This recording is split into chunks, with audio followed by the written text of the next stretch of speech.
Maayong hapon, aniya na ang Butuan On News Update sa Butuan City Public Information Office.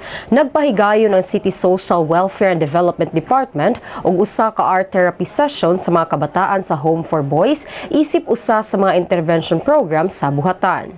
Pinaagi sa art therapy session, maka-express ang mga kabataan sa ilang kaugalingon sa mga problema nga ilang giagihan ug sa mga ilang gihuna-huna. Usa dayon ka processing session ang gipahigayon nga gipangunahan sa center head na si Riley Ron Patayan, registered social worker. Gitagaan og oportunidad ang mga kabataan nga ipasabot ang ilang gibuhat nga obra. Gihingusgan sa lokal nga paggamhanan sa pagpanguna ni Butuan City Mayor Ronnie Vicente Lagnada nga mas komprehensibo ang buhaton nga interbensyon sa mga aktibidad para sa rehabilitasyon sa mga kabataan sa Home for Boys.